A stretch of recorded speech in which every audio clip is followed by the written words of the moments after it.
You are listening to the Happiest Lives podcast with Jill Lillard, episode 142. Welcome to the Happiest Lives podcast, where you'll learn to think better, feel better, and become the woman God says you already are. Here's your host, Jill Lillard. Hey, everyone. Welcome back to the Happiest Lives podcast. We're in the middle of the series on emotional attunement, why we keep missing each other, even when we love each other, even when we're trying. In the last episode, we talked about push and pull, the ways we reach for connection when it feels threatened, how some of us move toward, press in, we want to talk, we want reassurance, and some of us pull back, we go quiet, we shut down. We need space. And if you listen to that episode, you probably found yourself thinking, okay, this explains a lot, but why do I do that? Why does my body react so fast? Why does this feel automatic? Why does this show up with the person I love the most? That's what today is about. This episode is about why we attach the way we do. And I want to say this clearly right from the start. This is not a pathology episode. This is not a trauma diagnosis episode. This is not a figure out what's wrong with you episode. This is an understanding episode. Because before we ask ourselves to do attunement differently, we need to understand what makes attunement hard in the first place. And if you don't know what attunement is, if you didn't listen to the previous episode or you already forgot, we defined it as the ability to stay emotionally present with someone, to be aware of what's happening in you, curious about what's happening in them, and responsive in a way that fits the moment. What we didn't talk about yet is why that's easy for some of us and really hard for others of us. That's where attachment comes in. So as we start talking about attachment, I want you to understand that it's not about trauma. It's not a sign that something went wrong. Everyone has an attachment style, not just people with trauma, not just people from chaotic homes, not just people who've been through something dramatic. Attachment is simply how a person's nervous system learned to stay connected. We're all relational by design. We're wired to attach. And because connection matters so much, our nervous system learns very early on how closeness works. What helps us stay connected when emotions are high? What feels safe? What doesn't? Attachment isn't about what went wrong. It's about what was required. Those answers form patterns, not because anything was broken, but because you are a human being. That learning doesn't only come from experience. Nature matters too. So we're born with different nervous systems, different sensitivities, different thresholds, different ways of responding to stress. I see this really clearly in my own kids. Same parents, same home, same values. And from early on, their nervous systems have responded to stress very differently. One of them tends to withdraw when things feel intense. Their system gets overwhelmed more quickly. So pulling back or shutting down is how their body tries to manage that. The other one tends to move towards stress. They'll face it head on, sometimes with more edge or confrontation, but that doesn't necessarily cost them emotionally in the same way. What feels overwhelming to one doesn't register the same way to the other, not because one is stronger or healthier, but because their nervous systems experience stress differently. So both responses are ways a nervous system tries to regulate and stay safe. Nothing went wrong. No one taught this. That difference has been there from the beginning. And over time, those differences don't just exist in isolation. They do get shaped. This is where nurture comes in, because even when we're born with a certain kind of nervous system, we still grow up in a relationship. We learn about closeness by watching how it happens around us, not in big ways most of the time, but in ordinary, mundane, everyday ones. We learn things like, is emotion welcomed or managed quietly? Is conflict talked through or smoothed over? Is closeness more verbal or more calm? Is it okay to need reassurance, or is it better to calm yourself down first? None of that requires a bad childhood. It just requires being a human being in a family. Parents have personalities. Stress exists. Availability fluctuates. So a nervous system that already leans toward withdrawing might learn that pulling back keeps things steady. A nervous system that leans toward engagement might learn that speaking up or pressing in keeps connection intact. Those patterns don't form because someone failed. They form because something worked. And when something works, even imperfectly, it gets repeated. So over time, those repetitions turn into instinct. That's why attachment feels so automatic. That's why it shows up before you've had time to think. That's why you can understand all of this and still react in the moment. By the time we reach adulthood, these patterns are familiar, and familiar feels safe, even when it causes problems. Now, add marriage. Marriage matters. The stakes are higher. This is the person whose presence or absence your nervous system tracks most closely. So under stress, during conflict, disconnection, disappointment, you don't respond from insight. You respond from pattern. That's where push and pull show up more clearly. Not because you're immature, not because you're bad at relationships, but because this is where your attachment system is most awake. By the time we reach adulthood, these patterns don't feel like choices anymore. They feel like a reflex. And that's because attachment doesn't live in the part of your brain that reasons things through. It lives in the part that is scanning for safety. So when connection matters, and it does in marriage, your nervous system is constantly asking, am I okay here? Are we okay right now? And when that answer feels uncertain, your body responds before your mind has time to weigh in. That's why attachment feels so automatic. The strategies you learned early on didn't just get practiced, they got reinforced. If pulling back reduced conflict, your body learned that withdrawal equals safety. If pressing in restored connection, your body learned that engagement equals relief. Over time, those responses became efficient, and efficiency feels right, even when it creates distance. This is why insight alone doesn't stop the reaction. You can understand your pattern, you can name it, you can even want to respond differently, and still find yourself pulling back or pushing forward before you realize what's happening. Because in those moments, your nervous system isn't asking, what's the healthiest response? It's asking, how do I get through this and stay connected? That's also why these reactions show up most clearly with the people we love the most. Attachment doesn't get activated with strangers. It gets activated with the people whose presence matters to us, whose closeness or distance usually affects our sense of safety. So when your spouse goes quiet or raises their voice or turns away, your reaction isn't random. It's your attachment system stepping in to protect connection the way it learned to. And this is where compassion changes everything. When you realize that your reaction isn't a failure of character, but a learned response to perceived threat, shame loses its grip. You stop asking, what's wrong with me? And you start asking, what just got activated in me? That shift creates space, and that space is what makes attunement possible. And when you start to see attachment this way as something automatic, protective, and rooted in the nervous system, it changes how you interpret what's happening in your relationship. So instead of seeing reactions as overreactions or character flaws, you start to see them as signals. This is where the work of Sue Johnson becomes really helpful. She has spent decades understanding what happens between couples in moments of distress, when connection feels shaky, when emotions run high. And what she found lines up closely with everything we've been talking about here.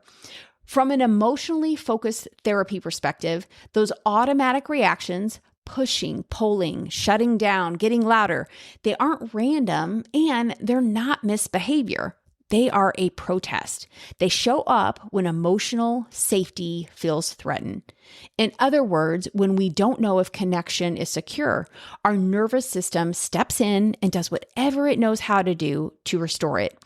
Some of us protect by moving closer. Some of us protest by pulling away. But underneath both is the same question.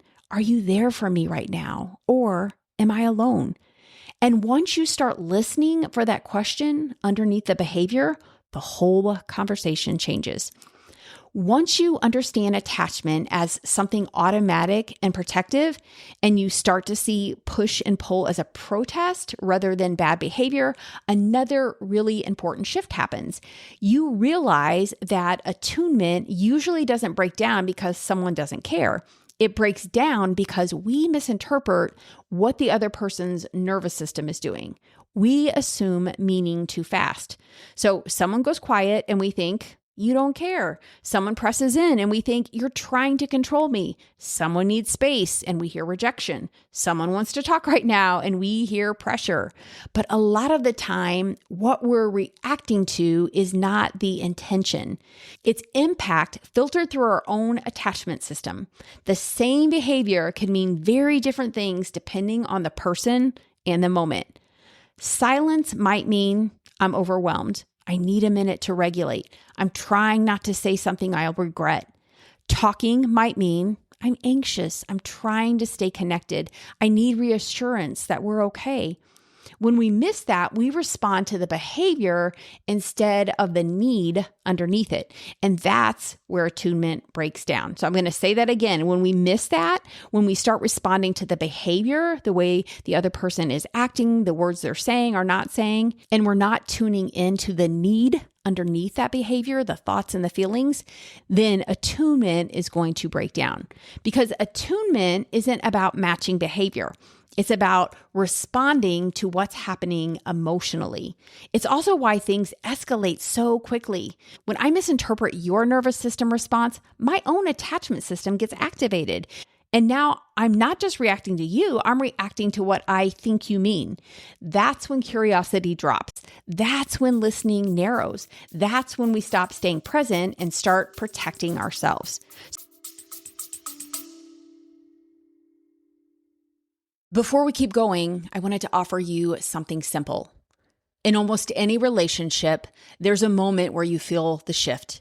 You feel yourself start to push or go quiet or explain or hold back. That's usually the fork in the road. I put together a short tool called the 2-minute attunement check-in. It's just a small checklist you can use when you feel tension or emotional intensity. It helps you notice your urge under stress and ask one honest question before you react. Nothing complicated, just insight and a little direction. If you'd like it, you can grab it at myhappyvault.com. All right, let's get back to it. So instead of two people trying to stay connected in different ways, you get two people feeling unseen and misunderstood. And the longer that misinterpretation goes unchallenged, the more distance it creates. It's not because one person is right and one person is wrong here. It's because neither person is feeling understood. And once you can slow that moment down, once you can start asking what might be happening in them right now, instead of what does this mean about me, attunement becomes possible again.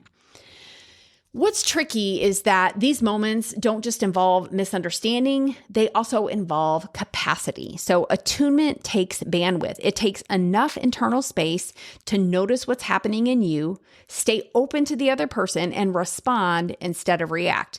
And when connection feels uncertain, that space can shrink very quickly.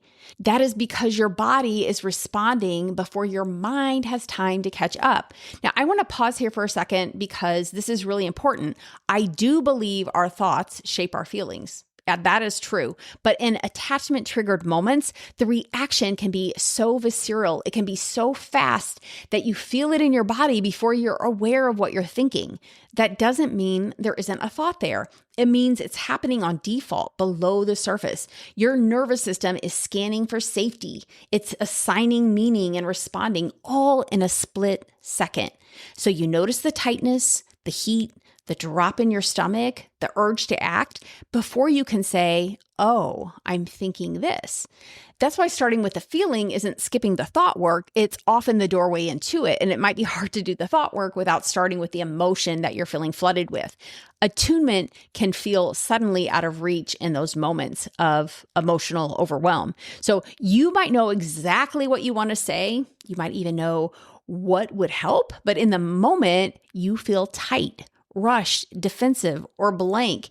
That's not a lack of insight. That is reduced capacity. Here's a simple way to picture it. Think about a time when you're already tired or overwhelmed and someone brings something up that's really important. On a good day, you can stay present. You can listen. You can respond thoughtfully. On a depleted day, that same conversation feels like too much. You're not a different person. You just don't have the same room inside.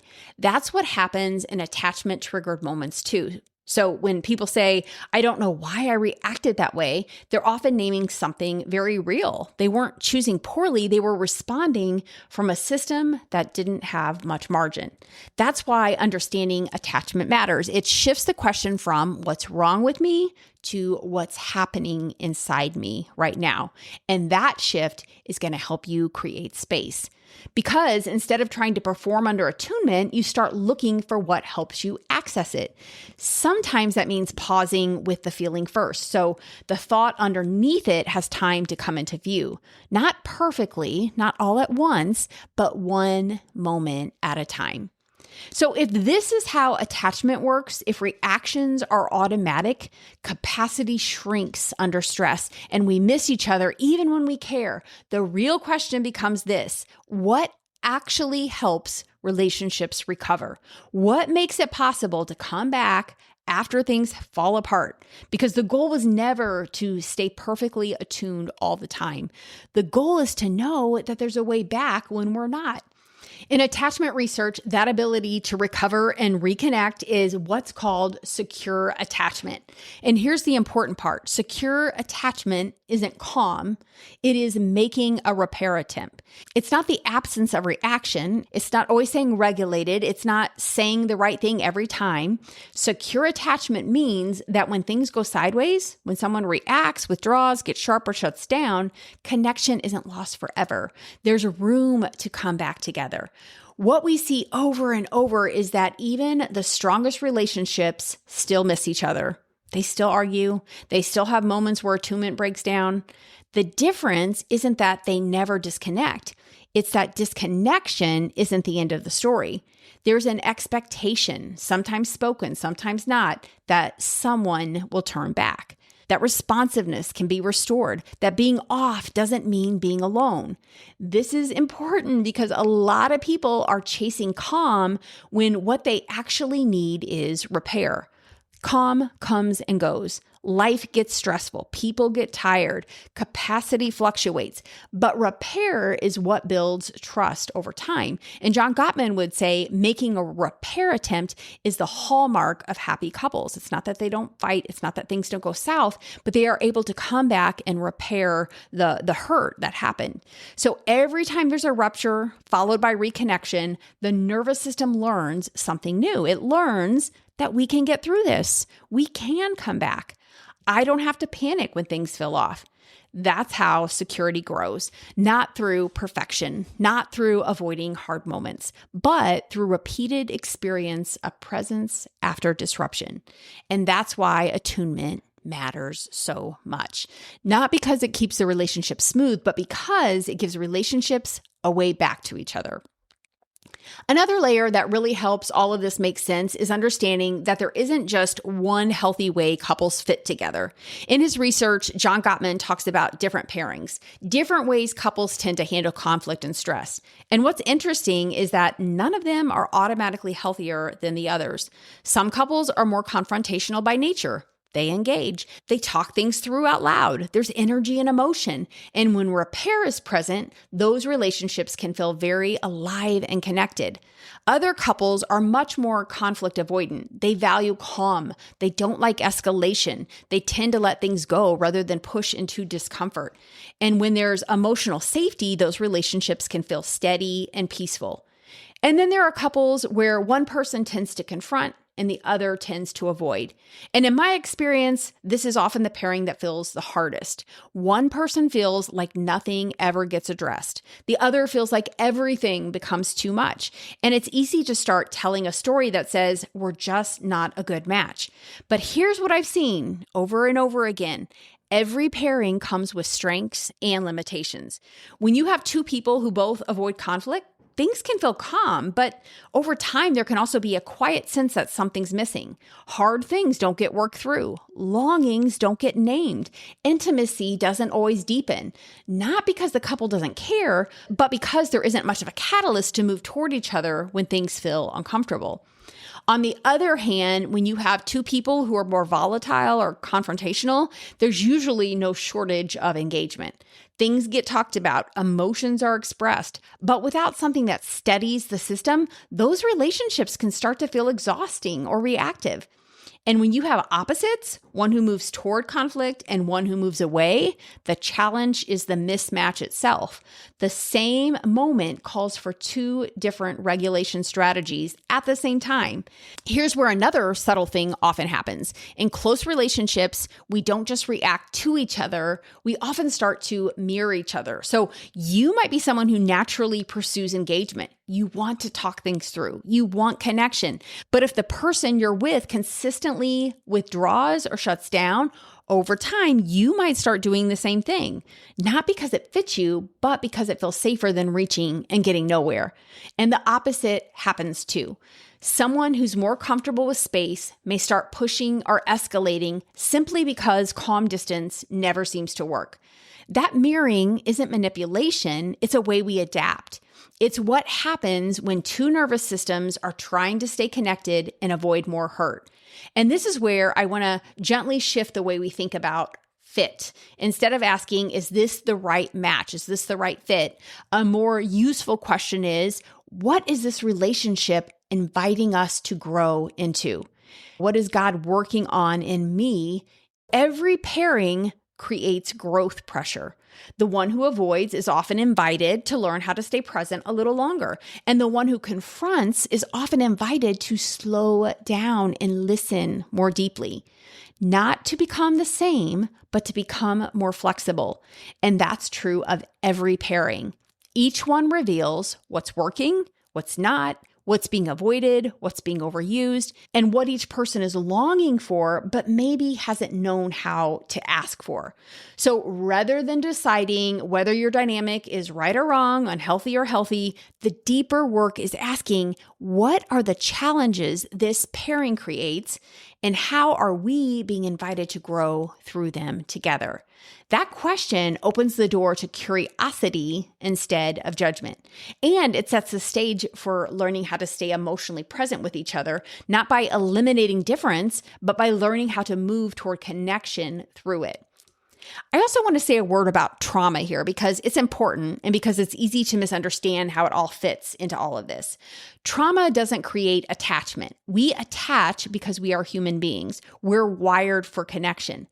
What trauma can do is intensify attachment responses. It can make certain strategies more rigid. It can narrow the window of tolerance. It can cause the nervous system to move into protection more quickly and stay there longer. So instead of having a range of ways to respond, a person may feel like they only have one.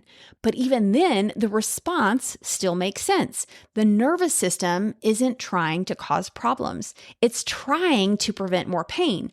This is why I'm careful not to turn attachment into a trauma-only conversation. Because when we do that, people start assuming if I react strongly, something must be wrong with me. If my spouse shuts down, they must be broken. And it's just not true.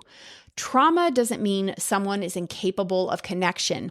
It means their system learned to be vigilant in certain moments. And here's the part I really want to emphasize.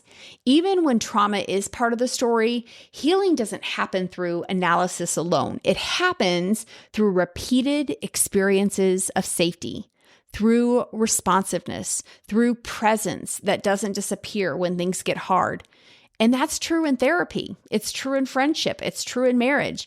So if trauma is part of your story, the invitation isn't to label yourself or your relationship as damaged. The invitation is to move slowly, to be curious about what your system learned to protect, and to create conditions where connection can feel safer over time. Trauma may shape how attachment shows up in your life, but it doesn't get the final word. So as we close today, I just want to zoom out for a moment. We've spent this episode building understanding. We've talked about attunement, about attachment, about nervous systems, and why reactions feel automatic, about repair, about different pairings and growth, about trauma. And if you're listening and thinking, this explains a lot, that is exactly the goal. Because before we jump into doing something different in our relationships, we need a better way of seeing what's actually happening. When we increase understanding, it changes how we interpret ourselves. It changes how we interpret our partner, and it softens the ground so real connection can grow. So next week, we're going to move into practical application. We're going to talk about how to actually create emotional connection in real life, how to tune in when things feel off, and how to stay present instead of defaulting to old patterns. And how all of this foundation comes into play when you're sitting across from someone you care about and trying to stay connected. So in other words, now that I understand what's happening, how do I live this out? That's where we're headed. And before you go, I want to remind you that there are a couple of free resources available that pair really well with this series. The first is the printable from last month on different relationship styles when connection feels uncertain. That's available at myhappyvault.com/uncertain. And the second is a simple 2-minute attunement checklist. It's something you can use in the moment to help you slow down and orient yourself toward connection. You can grab that at myhappyvault.com/attunement. Both are there to support you as you practice what we're talking about without making it complicated. Thanks for being here today, for staying curious, and for doing this kind of thoughtful work in your relationships. I'll see you next week as we wrap up the series, Why We Keep Missing Each Other. If you want to take this work and apply it, go to myhappyvault.com. That's where I share free resources and ways to stay connected. I'll talk to you next time.